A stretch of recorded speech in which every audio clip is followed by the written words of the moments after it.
Manga and anime are very versatile mediums and have won the world over since they became popular in the 80s and 90s.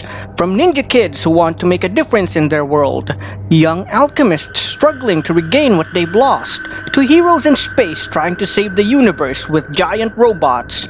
The thing about anime is that it's extremely flexible and can cover a broad number of genres from romantic comedies to action-adventure.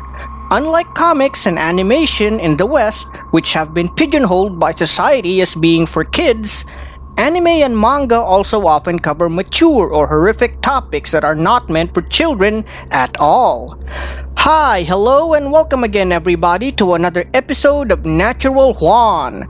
This time around, I will be discussing to you my top 3 horror fantasy anime, which I've come to really enjoy. Before all that though, I'd like to make a quick shout out to Mr. Jonathan Green, my patron in Patreon, who requested me to cover one of these topics, and my friend Michael Ladringan, who asked me to cover another. If you've enjoyed my content so far, please feel free to subscribe to my channel and hit that bell for notifications.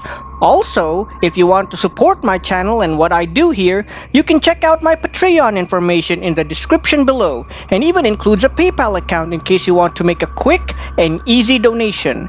So without further ado, I give you my top 3 horror fantasy anime. You know who isn't human? You know who isn't human? People like you! Lucy. So first up is Elfen by Lynn Okamoto, a hyper-violent anime that features themes of teen romance, science fiction, persecution, and gallons upon gallons of blood and gore. The story starts off when a young man named Kota and his cousin Yuka discover a naked young girl on the beach with horns. Unknown to these two is that the young girl is actually a being called a Diclonius, a dangerous creature with great telekinetic powers. Upon waking, the horned girl appears to have a strange childlike personality who can only say words like Myuu, which the protagonists immediately name her, and Kota. She is very friendly, gentle, and seems to have a mind of a 1-year-old, and both Kota and Yuka decide to take her into their home. What the two cousins don't know is that hidden within Myuu is another personality, that of Lucy, a murderous entity who is able to easily tear people limb from limb using her invisible telekinetic hands called vectors. She hides behind the personality of Myuu whenever she's around Kota to prevent harming or terrifying him because she has feelings for him. In truth, Lucy and Myuu are victims of a government experiment who escaped by slaughtering all the guards that got in their way. Their original personality was that of a girl named Kaide, who was friends with Kota when they were children. After it was discovered that she was a Diclonius, a telekinetic species with horns on their heads, the Japanese government began experimenting on her to discover more about her and her powers. Lucy escapes, but not before a tank manages to damage her helmet and cause her mind to split into 2 distinct personalities. In a nutshell, the Dicloni can be best described as a human subspecies. They can best be identified by their strangely colored hair, horns, and, of course, their vectors, or invisible telekinetic hands. They bear a resemblance to the Oni, or Japanese ogre, thanks to their horns, prodigious strength through their telekinesis, and their monstrous brutality. They also have many things in common with that of elves from folklore, not the friendly and helpful elves of Harry Potter, nor the beautiful and benevolent elves of Lord of the Rings. No, they more resemble the elves who take children away in the night and turn them into monsters and have powers that are both amazing and horrifying. Even the title itself, Elfen translates to Song of the Elves, and is kind of indicative of the horrific mayhem the said elves are actually capable of. Dicloni have an instinctive hatred of humans, although, as discussed in the manga, this may or may not be justified in the horror and cruelty they have experienced at the hands of humans. Indeed, Lucy herself may seem psychotic and sadistic, but one must ask the question if she would be that way if she wasn't bullied by her peers first. All things considered, Elfen is like a combination of Akira, X-Men, and the harem anime.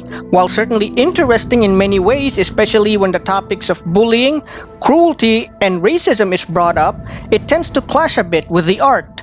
That said, the gore is very detailed when the Dicloni let loose with their telekinetic powers, showing how people are easily torn apart by their devastating abilities.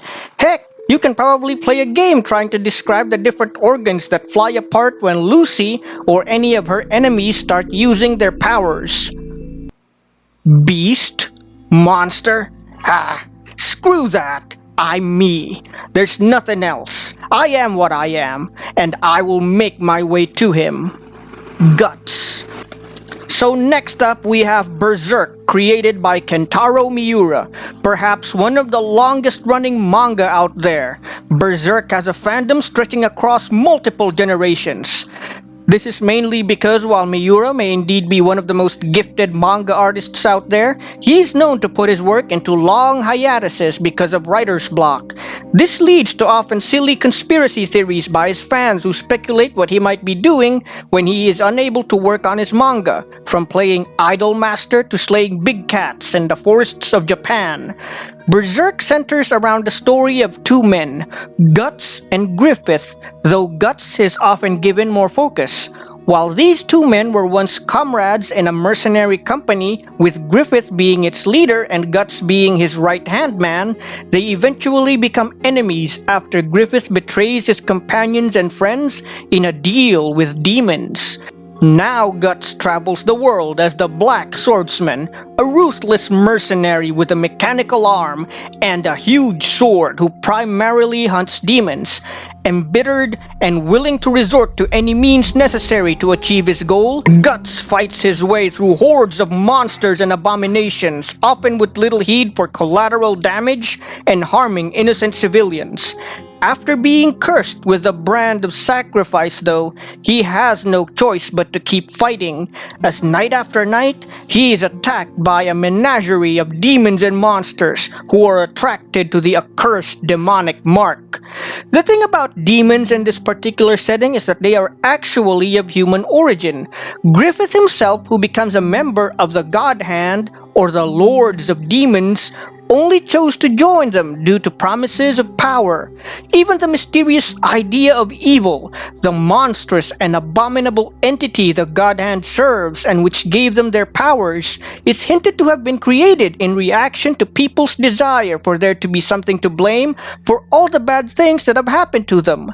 Most of these demons, much like Griffith, who became the demon Femto, were only transformed through a demonic talisman called a Behelit, after they sacrificed their loved ones to the God Hand and the idea of evil. Complicating this story further is Casca, a former comrade of both Guts and Griffith, and also happens to be their love interest as well.